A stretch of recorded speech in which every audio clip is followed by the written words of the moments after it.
시청자 여러분 반갑습니다. 오늘은 이 법률 문제의 마지막 시간으로서 상황형에 대해서 함께 살펴보는 시간입니다. 지금까지 우리는 지문형, 또 규정형, 또 논쟁형에 대해 살펴봤고요. 이 법률 문제 중에서 좀 가장 까다롭고 어려운 문제가 바로 상황형입니다. 특별히 이 상황형은 때때로 계산을 요구하는 문제들이 나옵니다. 그래서 계산형 문제로 따로 분류하기도 하지만 저는 한꺼번에 상황형으로 이렇게 말씀을 드려보려고 합니다. 그러면 오늘의 학습 목표를 함께 살펴보도록 하겠습니다. 자, 법률 문제 중 상황형, 달리 말하면 계산형이기도 한데요. 이 상황형과 계산형에 대한 유형을 파악해보고 또 해당 문제들을 살펴보도록 하겠습니다. 자, 두 번째로 선행조건과 단서규정의 중요성에 대해 배워보기라고 되어 있는데요. 선행조건이라는 것은 우리 문제를 풀 때 처음에 제시되는 중요한 내용들이 있습니다. 자칫 그 내용을 간과하고 밑에 내용들만 집중하다 보면 열심히 풀어놓고 또 열심히 계산해놓고 정답이 어긋나는 경우가 있을 수 있습니다. 자, 그 부분에 주의하실 수 있기 위해서 이런 부분이 선행조건입니다 말씀을 드릴 거고요. 또 여전히 이 상황형과 계산형에 있어서도 규정이나 본문이 나왔을 때 단서규정, 단서조항이 매우 중요하다는 것 함께 살펴보도록 하겠습니다. 세 번째, 특히 계산형 풀이에 있어서 숫자에 주의하여 풀이하는 법, 어떻게 숫자를 관리하고 또 어떤 숫자가 주된 숫자, 어떤 숫자가 현혹되는 숫자인지를 잘 구분하는 것도 하나의 방법이고요. 몇 가지 요령이 있는데 함께 문제를 통해서 살펴보도록 하겠습니다. 자, 첫 번째 문제 같이 보겠습니다. 사실관계에서 국제법원의 판정 이후 A국이 규정에 합치하도록 취할 수 있는 조치로 옳은 것만을 보기에서 있는 대로 고른 것은 문제입니다. 자, 작년 문제이죠. 자, 사실관계 먼저 보겠습니다. 참치는 천적인 상어를 막아주는 돌고래 주변에서 주로 이동한다. 참치가 많이 잡히는 열대성 동태평양 수역에서 작업을 하는 여러 국가의 어부들은 초대형 선예망, 좀 어려운 말이 나왔지만 그물로 보시면 돼요. 어업을 한다. 이때 참치뿐 아니라 주변의 돌고래까지 함께 어획되어 매년 10,000마리 이상의 돌고래가 죽는 문제가 발생하였다. 여기까지를 한숨에 딱 읽어야 돼요. 지속적으로 돌고래 보호운동을 펼쳐온 A국에, 자, 이 문제 A국이 나와 있을 때 A국으로 곧바로 가는 것도 하나의 방법일 수 있고요. A국의 한 환경단체는 정부를 압박하여 논의 끝에 A국 내에서 유통되는 참치 제품 중 초대형 선예망으로 잡지 않은 제품에 돌고래 세이프 라벨을 부착하는 규정이 상표법에 추가되었다. 자, 우리는 지금 법을 다루고 있는 것이죠. 어떤 법이 나왔습니까? 상표법이 나왔어요. B국 어민들은 주로 열대성 동태평양 수역에서 어업을 하여 A국에 수출하고 있었고 A국의 상표법 개정으로 인하여 B국 어민 제품의 수출량은 급격히 감소하였다. 그러니까 뭔가 문제가 생긴 거죠. B국 정부는 초대형 선예망을 사용하지 않는 어선도 돌고래를 위협하고 있다고 주장하며 A국에서 돌고래 세이프 라벨을 초대형 선예망으로 작업하는 자국 어선의 제품에 부착하지 못하도록 하는 것은 차별이라는 이유로 A국을 국제법원에 제소한 그런 사안입니다. 상당히 복잡하게 보일 수가 있는데 사실 이제 참고로 이 사안은 실제 2008년도 멕시코가 미국의 돌고래 안전 라벨 관련 조치가 멕시코산 참치 상품의 차별적인 대우를 하였다는 이유로 WTO에 미국을 제소한 미국 멕시코 참치 분쟁이라는 사건, 실제 있었던 사건을 바탕으로 만든 그런 지문이에요. 근데 그런 것은 가볍게 참고만 하시고 자, 마저 보시겠습니다. 이에 대하여 국제법원은 다음과 같이 판정하였다. A국이 B국의 제품에 행하고 있는 라벨 규제는 차별적인 조치에 해당하므로 아래의 규정에 합치하지 않는다. 자, 규정이 뭐냐면 국가는 다른 국가로부터 수입되는 물품이 국내에서 생산된 동종 물품 또는 그 외에 다른 국가에 생산된 동종 물품보다 불리한 취급을 받지 않을 것을 보장하여야 한다. 글이 좀 길게 되어 있고요. 좀 혼동이 올 수도 있겠죠.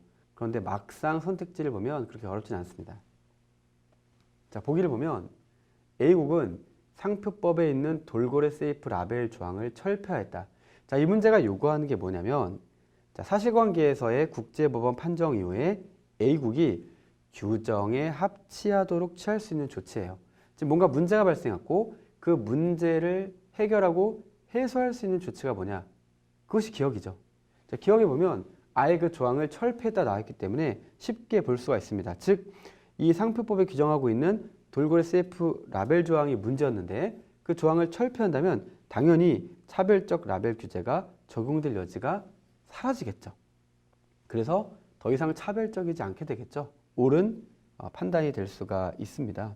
그래서 A국은 물론 뭐 B국을 비롯한 어느 나라에도 이런 것이 적용되지 않게 되기 때문에 이에 따라서 이 새로운 어떤 문제가 생길 수 있는지는 모르겠으나 일단 A국에서 이 돌고래 CF 라벨과 관련된 차별은 더 이상 발생하지 않게 되기 때문에 옳은 선택지가 되는 것입니다. 자, 니은 A국은 열대성 동태평양 수역 내 B국 어선의 제품에 대해서만 라벨 규정을 완화했다. 자, 뭔가 좀 정답답지 않죠? 다시 말하면 여기에 대해서만 했다고 하는 것은 적절한 해소가 과연 됐을까 의문이 생기는 그러한 뉘앙스의 선택지로 볼 수가 있겠습니다. 자, 그러면 여전히 차별이 남아있지 않을까요?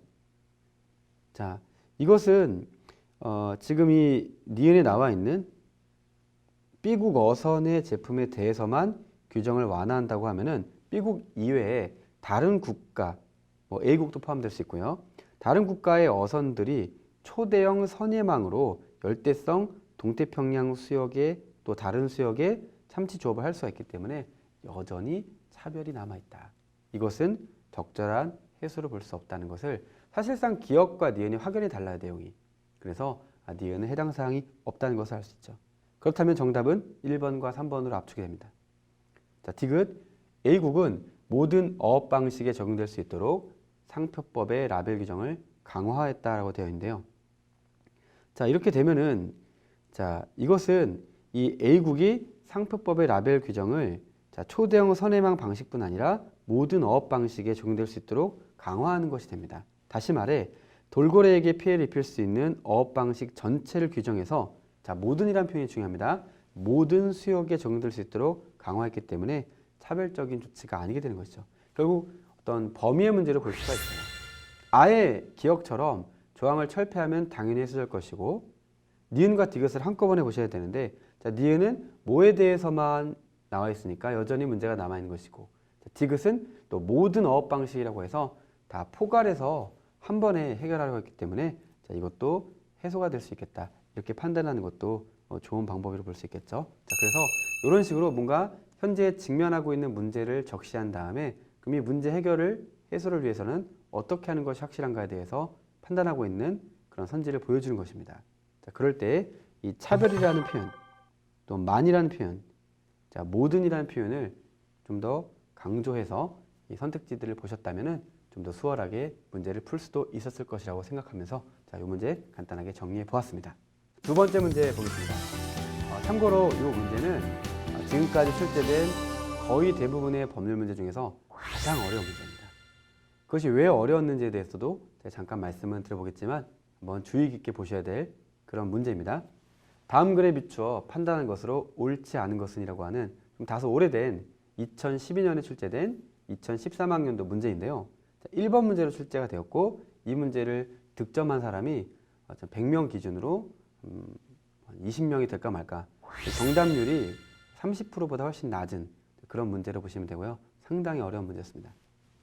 자, 상황이 나와 있는데요. 민주주의를 채택하고 있는 A국은 다수결 원칙에 따른 직접 선거로 입법부, 행정부, 그걸 이제 대통령으로 보고 있고요. 자, 사법부를 구성한다. 자, 이렇게 괄호가 나와 있을 때도 잘 보셔야 됩니다. 자, 문서화된 헌법을 보유하고 있으며 입법부에 대한 견제 일환으로 사법부 외에 별도의 헌법재판기관을 두어 법률이 헌법에 합치하는지를 심사하도록 하고 있다. 헌법재판기관의 구성원은 국민에 의하여 직접 선출되지 않으며 대통령의 결정에 따라 임명되는데 딱 이 부분이 중요하다는 걸 포착하셔야 되겠죠. 자, 민주주의를 채택한다고 했는데 민주주의가 무엇입니까? 투표로 우리의 대표를 뽑는 것입니다. 자, 그런데 여기서는 헌법재판기관의 구성원이 국민에 의하여 직접 선출되지가 않죠. 여기에서 라고 생각하셔야 됩니다. 자, 끊으셔야 되고요. 대통령의 결정에 따라 임명되는데 또 이 부분에서 끊으셔야 돼요. 아, 대통령이 뽑는구나. 자, 종신직위를 보장받는다. 정말 중요한 단서예요. 자, 이 종신직위라는 이 단어를 놓쳤기 때문에, 표현을 놓쳤기 때문에 정말 많은 분들이 이 문제를 틀렸다고 해도 과언이 아닌데요. 최근 A국에서는 선거를 통하여 입법부와 행정부에 있어 정권 교체가 이루어졌고 이후 새로운 입법부가 다수의 개혁 법안을 통과시켰다. 하지만 구정권에 의하여 임명된 헌법재판기관의 구성원들은 이러한 법률들이 위헌이라는 결정들을 내렸다. 이에 다음과 같은 비판이 헌법재판기관에 제기되었다. 상황이 좀 간파가 되십니까? 자, 구정권에 의하여 임명된 이 헌재 구성원들이 자, 종신직위를 보장받았기 때문에 여전히 어떻게 말하면 득세하고 있는 상황인 거예요. 자, 비판입니다. 가. A의 헌법재판기관 구성은 민주체제에 부합하지 않는다. 자, 왜냐하면 헌법재판기관이 민주적 정당성을 갖추려면 그 구성에 있어 국민의 의사가 반영돼야 한다. 자, 맞는 말이죠. 자, 그런데 그럼 이 국민의 의사가 반영된다는 것은 무슨 말이냐면 자, 정기적인 선거를 통하여 국민이 직접 헌법재판기관을 구성해야 된다. 자, 정기적 중요한 단어고요. 직접 이런 단어가 중요한 것이죠. 자, 구성의 면을 얘기했어요. 자, 그 구성원의 정책 책임을 추구할 수 있어야 헌법재판기관은 민주적 정당성을 갖출 수 있다. 여기서 말하는 정기적 선거와 정책 책임은 무슨 관계입니까? 정기적으로 선거하면서 4년 만에, 5년 만에 이렇게 이제 안 뽑는 것이죠. 그것이 정기적인 선거를 통해서 정치적 책임을 추구하는 것이죠. 자, 나를 보시면 A국의 헌법재판기관은 구성뿐만 아니라 자, 가는 구성을 말했죠. 근데 구성뿐만 아니라 그 말은 이미 가에서 말한 거를 동의한다는 말이에요. 하지만 나아가 활동도 민주주의 체제에 부합하지 않는다 해서 구성을 얘기하는 거에 나아가서 활동까지 얘기했다. 이것이 나다. 이렇게 보시면 돼요. 헌법재판기관의 심사 대상은 국민이 직접 선출한 입법부의 결정인 법률이다. 국민들이 선출한 대표들의 결정이기 때문에 법률은 당연히 국민 의사의 반영이다. 이에 대하여 위헌 결정을 내리는 경우 헌법재판기관은 입법부에 반영된 국민의 의사에 반대하게 되어서 민족 정당성을 갖추지 못한다는 또 하나의 비판을 얘기하고 있습니다. 자, 선택지를 보시면 1번 헌법재판기관 구성원의 선출 방식을 직선제로 변경하는 것으로 가가 해소할 수 있다.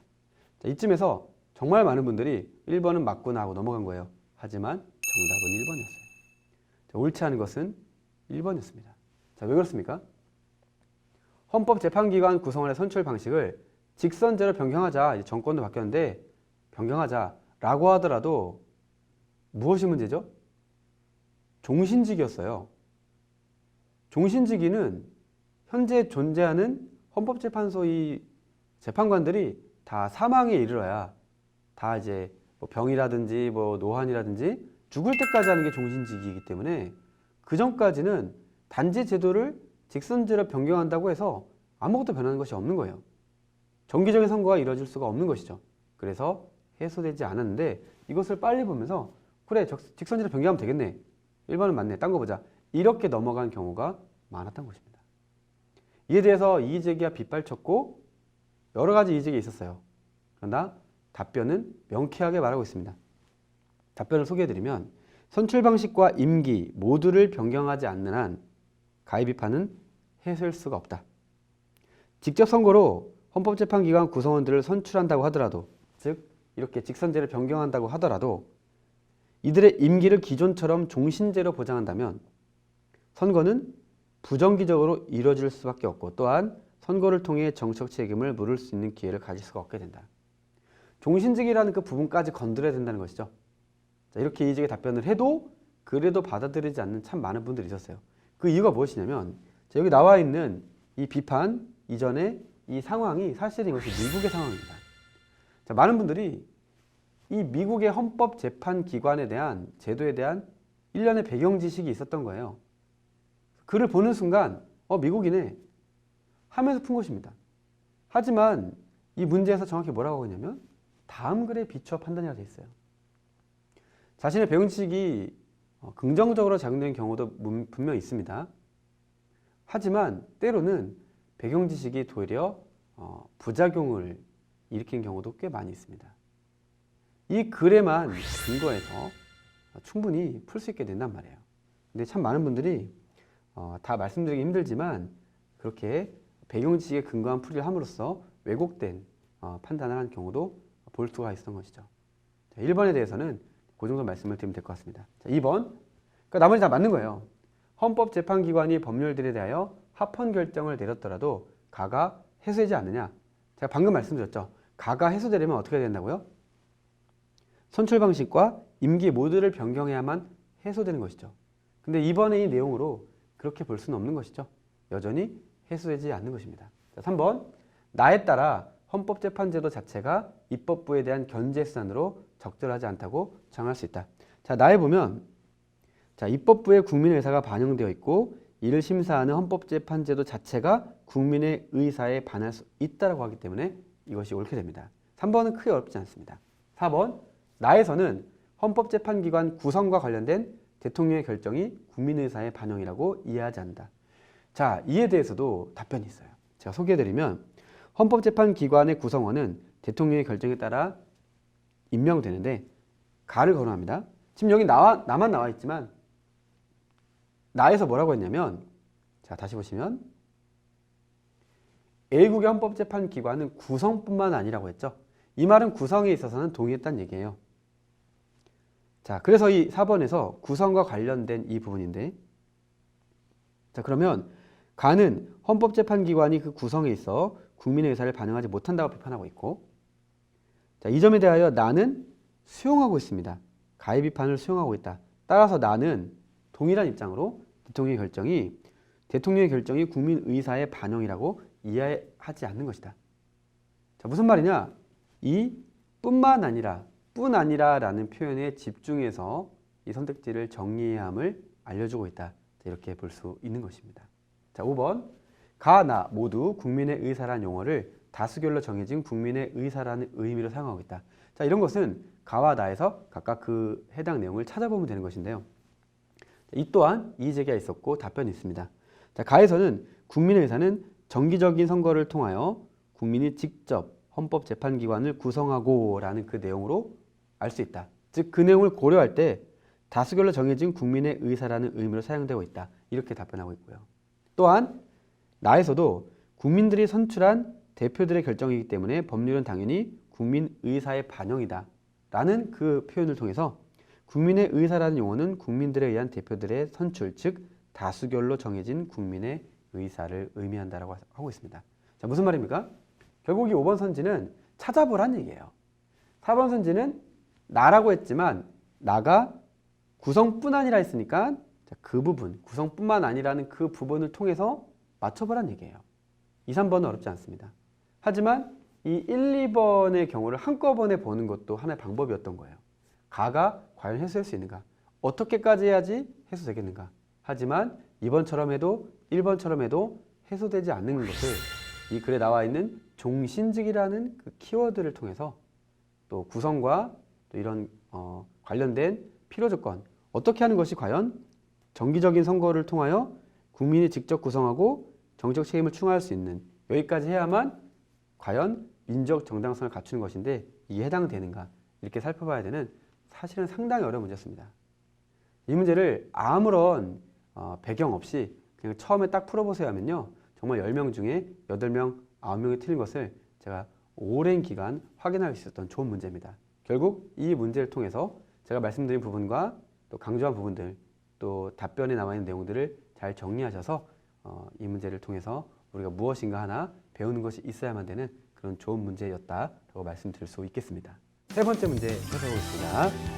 규정에 따라 사례를 판단하는 것으로 옳은 것만을 정했습니다. 자, 규정에 보면 첫 번째, 주주가 소유하는 주식 한 주당 의결권 1개가 인정된다. 다만 단서 규정이죠. 단서 규정은 너무 중요한 부분인 걸 놓치시면 안 됩니다. 어떤 안건에 특별한 이해관계가 있는 주주는 주주총회에서 그 안건의 의결권을 행사하지 못한다. 자, 이 선택지를 잠깐 보시면요. 특별한 이해관계가 있다면, 없다면, 있다면. 이걸 빨리 보다 보면 다 있다면으로 잘못 읽는 경우도 있는데 그렇게 하면 곤란하겠죠. 자, 특별한 이해관계에다가 동그라미, X, 동그라미 이렇게 하고 빠르게 간파해 보는 것도 좋습니다. 자, 규정에서 뭐라고 했습니까? 특별한 이해관계가 있다면 자, 의결권을 행사하지 못합니다. 의결권에다가 X 표시하고 잘 정리해 두는 것도 하나의 방법이죠. 자, 두 번째, 이사는 주주총회의 특별 결의로 해임될 수 있고, 세 번째, 주주총회 특별 결의는 출석 주주의 소유 주식 수가 회사 발행 주식 총수의 3분의 1 이상. 자, 숫자가 나오면 너무 중요해요. 자, 여기다 밑줄이나 동그라미 칠 수 있지만 차라 옆에다가 자, 3분의 1 이렇게 쓰는 것도 하나의 방법이에요. 그러니까 1/3 이렇게 쓰고 그 다음으로 가는 거죠.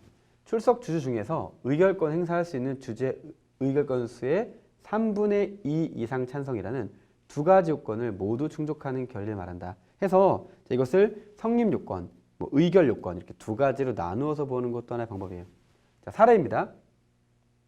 X 주식회사의 발행 주식 총수는 1000주다. 모두 의결권이 있는 주식이다. 갑은 34, 을은 26, 병은 40이죠.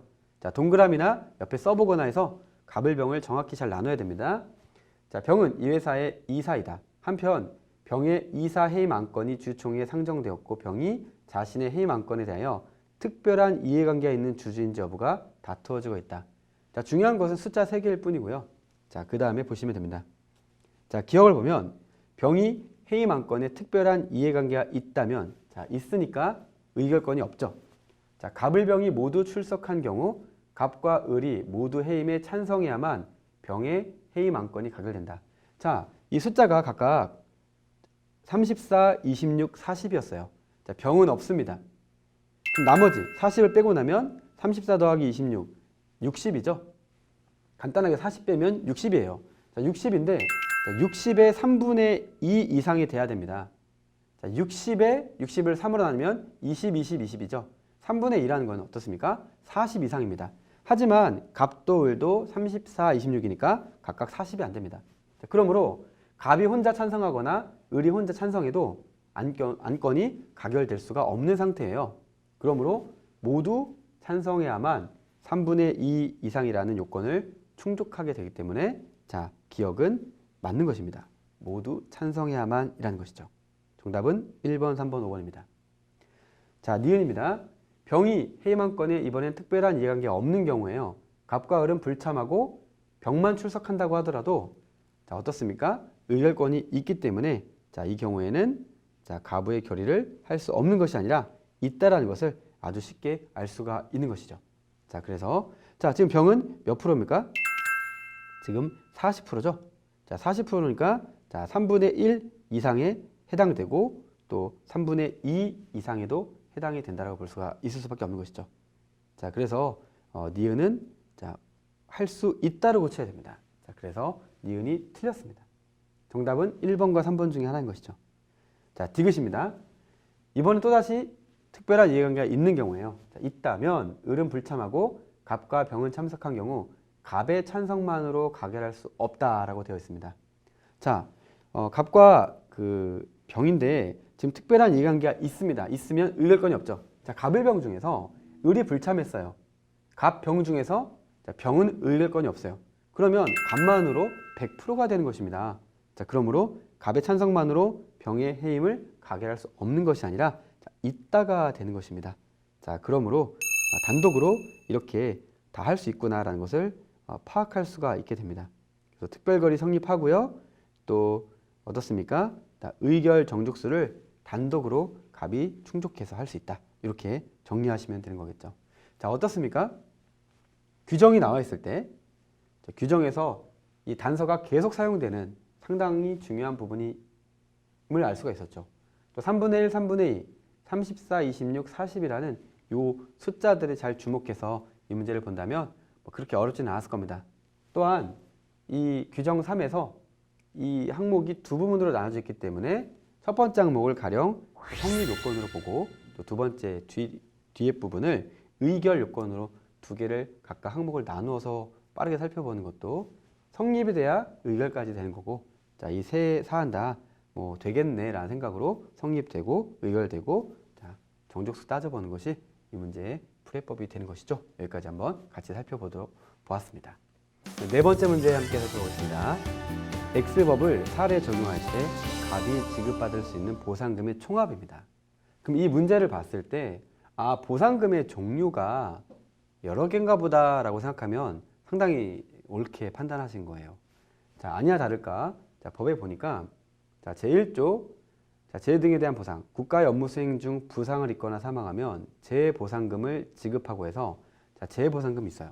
자, 또 하나는 지금 이 표제를 보면 1조는 재해 등에 대한 보상이라고 되어 있는데 자, 2조는 재해보상금의 지급이라고 되어 있고 자, 3조는 휴업보상금의 지급이라고 되어 있어요. 아, 보상금이 두 개구나. 이렇게 간파하는 거죠. 다시 재해보상금을 보면요. 자, 치료로 인하여 생업에 종사하지 못하면 그 기간 동안 휴업보상금을 지급한다 해서 두 개를 여기서도 얘기하고 있습니다. 다만, 단서죠. 다른 법령에 따라 국가의 부담으로 같은 종류의 보상금을 받은 자에게는 그 보상금에 상당한 금액을 지급하지 아니한다. 자, 그러면 이 재해보상금을 A라고 하고 휴업보상금을 B라고 하고 이 단서 규정을 C라고 한다면 총합이 어떻게 됩니까? A 더하기 B 빼기 C가 되겠죠. 하나하나 구해보고 다 총합을 해봐라. 이런 문제인 것입니다. 자, 그러면 첫 번째 A에 해당하는 재해보상금. 제1조에 따른 재해보상금은 사망보상금과 장애보상금으로 구분한다. 그 지급액은 다음과 같다. 그러니까 사망보상금은 뭐 죽은 사람이고요. 또 장애보상금은 다친 사람이겠죠. 자, 1호 사망보상금은 고용노동부에서 공표하는 전체 산업체 월평균 임금 총액. 자, 괄호가 나와 있는데 괄호가 정말 중요합니다. 사망한 해가 아니고요. 사망한 해의 전년도 기준이에요. 그러니까 이거를 잘못 보면 열심히 풀고도 틀릴 수가 있어요. 36배에 상당한 금액. 자, 2호 장애보상금은 장애 등급에 따라 다음과 같이 정한다. 자, 가나다라 마가 있고 바가 있는데 이런 경우 대체로 가나다라 마가 중요한 게 아니라 바가 중요한 경우가 많아요. 그래서 장애 등급 6급이겠구나. 사망보상금의 2분의 1이겠구나. 이런 것들을 주의할 필요가 있습니다. 자, 그 다음에 B에 해당하는 휴업보상금이죠. 자, 제1조에 따른 휴업보상금은 통계청이 매년 공표하는 도시 및 농가 가계비를 평균한 금액의 100분의 60에 해당하는 금액을 월 30일 기준으로 하여 1일 단위로 계산한 금액의 치료로 인하여 생업에 종사하지 못한 기간일수를 곱하는 금액으로 한다. 복잡하게 나와 있고 상당히 어렵게 보이지만 사실 이 문제가 요구한 대로만 하나하나 잘 대응하시면 돼요. 여기서도 놓치지 말아야 되는 건 무엇입니까? 자, 바로 전년도를 기준으로 한다. 자, 이런 내용으로 볼 수가 있겠죠. 자, 사례를 보겠습니다. 자영업자 갑은 2016년 8월 예비군 훈련 중 자신의 과실 없이 사고로 부상을 입어 60일간의 입원 치료로 생업에 종사하지 못하였고 장애 등급 6급 판정을 받았다. 그러면 그렇지 6급이구나. 자, 갑의 월 평균 수입은 360만 원이고 자, 고용노동부에서 공표하는 전체 산업체 월 평균 임금 총액은 자, 지금 2016년이니까 자, 아까 뭐라고 했냐면 전년도 기준이라고 했죠. 2015년을 봐야 돼요. 자, 2015년 240만 원. 자, 이것만 보면 되는 거예요. 이 2016년을 볼 필요가 없습니다. 통계청이 공표하는 도시 및 농가 가계비를 평균한 금액은 2015년 월 100만 원. 역시나 2016년 볼 필요가 없다는 것을 위에서 봤죠.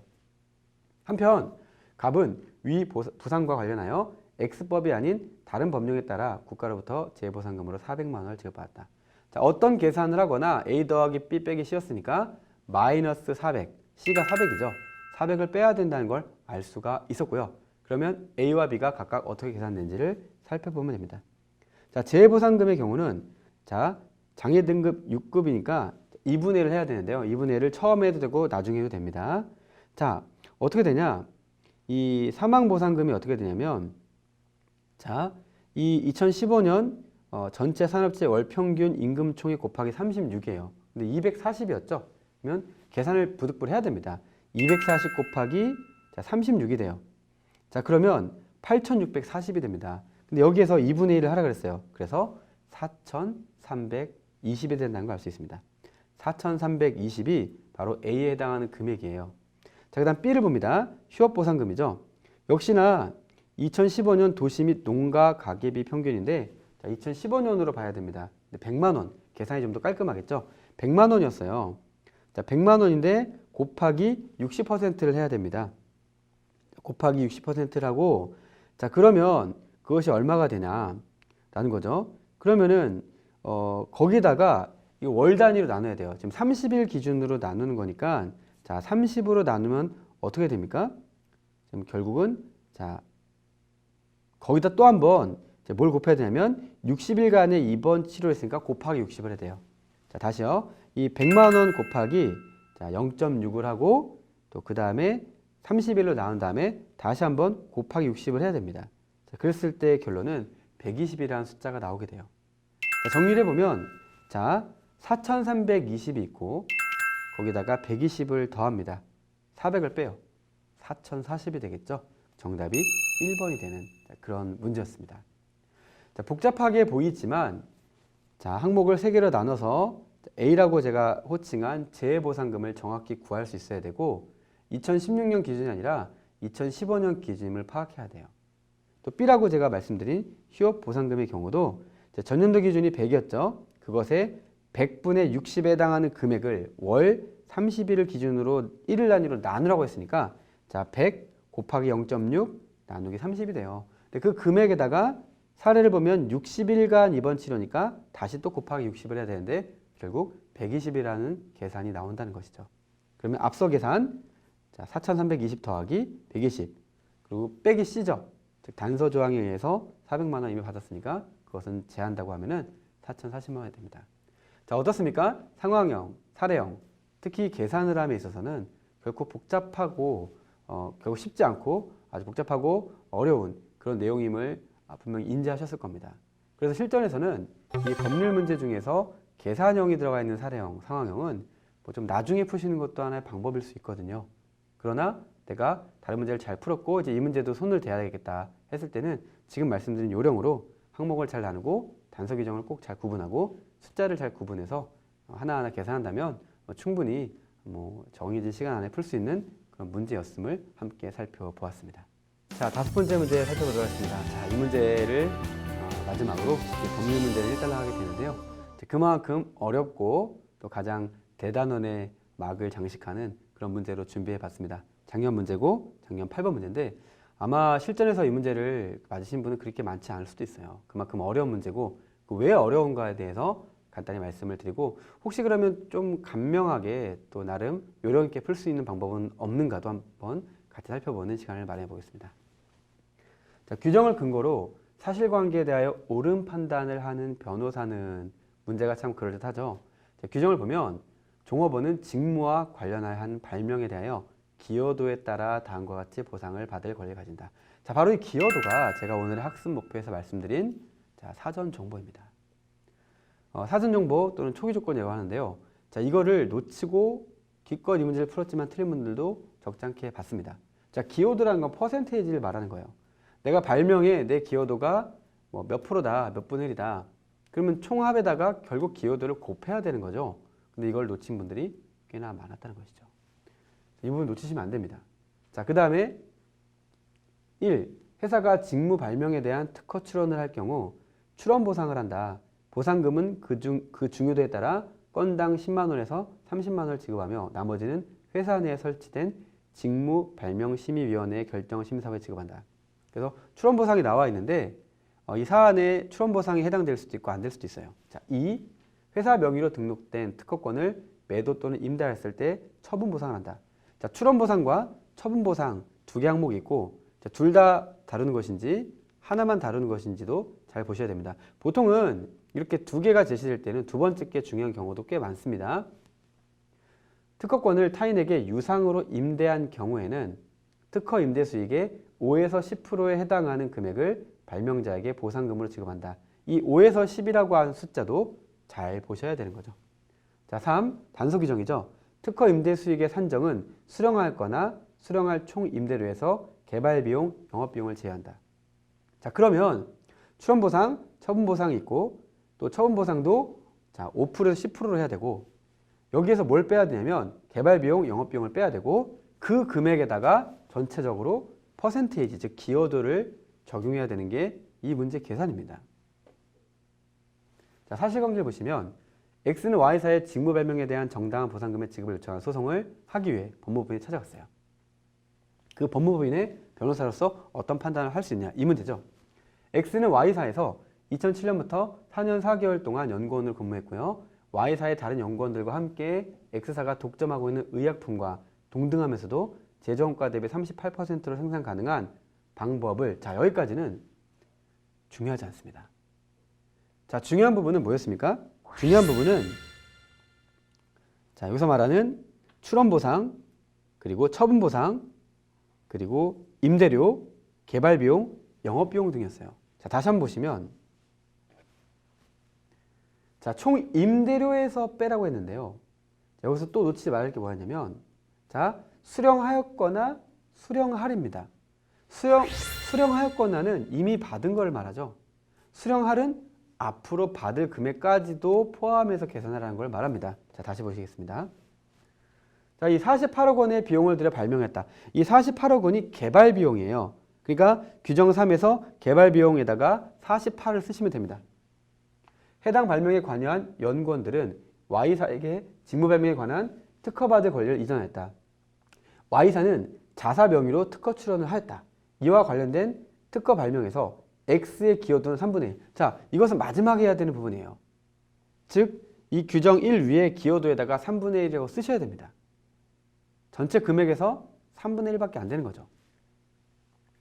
출원보상은 상여금 명목으로 5천만 원을 지급받았다가 나와 있습니다. 한편 Y사는 2010년도에 A사와 특허권 임대계약을 체결하기 위해 42억 원의 비용을 소요했다. 이 42억 원은 또 뭐예요? 이것이 바로 규정 3에 즉 단서에 있는 영업비용이죠. 즉 48 빼고 42를 빼야 되는 겁니다. 한편 자, 그렇게 42억 원을 소요했고 그 계약에 의해 A사로부터 초회대금, 자, 여기서부터 잘 보시면 45 중간정산대금 23을 받았고요. 임대료로 자, 어떻습니까? 24를 수령했고요. 이것이 바로 규정 3에 나와 있는 수령하였거나입니다. 더 나아가 2030년까지 추가적으로 28억 원을 더 받을 거, 이것이 수령할이에요. 자, 수령하였다, 수령할, 수령하였다가 수령하였거나고 수령할이 당연히 수령할이겠죠. 자, 그럼 계산하면 어떻게 됩니까? 자, 받은 것은 자, 지금 여기 나와 있는 초회대금 45 더하기 23 더하기 24 더하기 28이 되는 것입니다. 자, 그것을 다 더하면 45, 23, 24, 28은 120억이 돼요. 자, 이 120억에서 뭘 빼야 되죠? 개발 48, 영업 42, 총 90을 빼야 됩니다. 그렇죠? 그러니까 120에서 90 빼니까 30억이죠. 근데 이 30억을 기여도를 생각하지 않고 그냥 30억으로 계산한 분들도 있는 거예요. 그러면 문제를 맞을 수가 없겠죠. 자, 30억이 기여도 3분의 1이니까 10억입니다. 여기서 하나 더 들어가야죠. 자, 10억인데 이 특허 임대 수익의 5%에서 10%라고 했죠. 10억에 10%니까 1억이고 5%는 5천만 원이 됩니다. 그러므로 5천만 원에서 1억까지가 되는 것입니다. 자, 선택지 1번 갑. 특허 임대 수익의 5에서 10%에 해당하는 금액이 이미 지급받은 출원보상 5천만 원을 넘지는 않을 것 같습니다. 자, 5천만 원에서 1억이라고 그랬죠? 1번 틀렸습니다. 자, 2번 을. 회사가 타인에게 특허권을 유상으로 임대했기 때문에 임대료 수익을 받을 수 있겠군요. 최대 1억 원은 청구 가능할 것 같아요. 제가 뭐라고 했습니까? 120억에 기여도 3분의 1. 120억에서 다 빼고 남은 것이 30억이죠. 30억에 3분의 1, 즉 10억이었고 10억에 5에서 10%는 5천에서 1억이에요. 최대 1억까지 가능합니다. 정답은 2번이었습니다. 다시 말하면 1번과 2번을 같이 보면 어떤 것은 5천만 원을 넘지 않을 것 같다고 하고 어떤 것은 1억이라고 하고 있어요. 그러면 둘 중에 답이 있을 수 있겠다. 이것을 선택지간 상충이라고 합니다. 선택지간 간섭이라고도 합니다. 자, 이렇게 문제가 어렵지만 선택지간 간섭과 상충을 통해서 우리는 2번은 옳고 1번은 틀린 것을 결론 내릴 수 있었고 그런 결론을 내리기 전에도 답은 이 둘 중에 하나가 있는 건가? 이렇게 판단함으로써 볼 수가 있다는 것이죠. 자, 나머지 3, 4번은 한꺼번에 보면요. Y사가 해당 특허로 수령할 총 임대료는 120억이다. 따라서 4억 원의 보상금 받을 수 있다. 자, 어떻습니까? 총 임대료가 120억이라고 했지만 그것이 아니죠. 자, 이 지금 병이라는 변호사는 회사가 특허로 얻을 총 매출을 전체 수익으로 추정하는 오류를 범했어요. 이건 총 매출에 불과한 거지 전체 수익이 아니니까 여기에서 곱하기를 하는 게 아닌 것입니다. 자, 4번 본 특허로 얻을 Y사의 임대료 수익은 임대료 명목으로 지급받은 52억 원 따라서 최소 2억 6천만 원의 보상금을 청구할 수 있다. 이것도 어떻습니까? 임대료라는 명목으로 지급받은 내역이 모두 수익은 아니에요. 역시나 계산의 오류를 범하고 있습니다. 무, 임대료 수익은 실제 발생한 금액만 가지고 산정해야 합니다. 미래의 시장 상황까지는 고려할 수 없어요. 아니죠. 수령하였거나 수령하려고 했기 때문에 자, 그것을 얘기할 수 없는 것이고, 자, 예상 수익을 제외하고 실제 수령한 금액만으로 수익으로 본 거예요. 하지만 규정 3에 보면 수령할도 나와 있기 때문에 수령하였거나만으로 계산하는 것은 이미 규정에 상충되는 내용으로서 옳지 않은 것을 알 수 있습니다. 옳은 판단을 한 변호사는 2번 을이 되겠다는 것을 결론 내리면 된 것입니다. 자, 우리 지금까지 총 6회에 걸쳐서 지문, 또 규정, 논쟁, 상황에 걸쳐서 우리가 한번 법률 문제, 또 때로는 쉬운 문제도 있었고 또 어려운 문제도 있었고요. 가급적 최근 문항들만으로 이렇게 설명을 드려보았습니다. 자, 어떻습니까? 법률 문제가 어떤 문제인지 좀 감이 오시죠? 어떤 것은 만만치 않다. 어떤 것은 재밌다. 제가 이 법률 문제에 대해서 참 좋게 보는 것은 뭐냐면 저의 경우는 이제 대학과 대학원에서 또 박사과정에서 이렇게 법을 공부를 수십 년간 했습니다. 그런데 제가 보거나 전혀 법을 접하지 못한 다른 분이 보거나 이 문제를 푸는 데 있어서는 큰 차이가 없게 만들려고 애를 썼다는 것이죠. 물론 배경 지식이 개입이 되면 조금 더 쉽게 다른 것들을 떠올리면서 풀 수 있겠지만 어떻습니까? 전혀 법에 대한 선행 지식이 없다고 하더라도 이 문항을 풀이함에 있어서는 크게 문제가 없게 그렇게 출제하는 것이 이 법학적 성시험 추리논쟁 법률 문제의 특징입니다. 하지만 배경 지식이 있으면 당연히 좋겠죠. 또한 제가 이렇게 유형을 나누어서 말씀을 드렸던 그런 유형의 어떤 실제적인 이익에 대해서도 이 강의를 통해서 느끼셨기를 바랍니다. 그리고 제가 강의 중간중간에 말씀드린 문제의 접근 방법과 여러 가지 풀이 팁들이 있습니다. 그것들을 여러분 것으로 잘 소화하신다면 이 기출문제뿐 아니라 다른 기출문제, 다른 문제 그런 것을 풀이함에 있어도 큰 도움이 되시기를 바라는 마음에서 이 강의를 준비해 보았습니다. 지금까지 시청해 주신 여러분 정말 감사드리고 또 더 좋은 강의를 통해서 또 인사드릴 것을 약속드립니다. 감사합니다.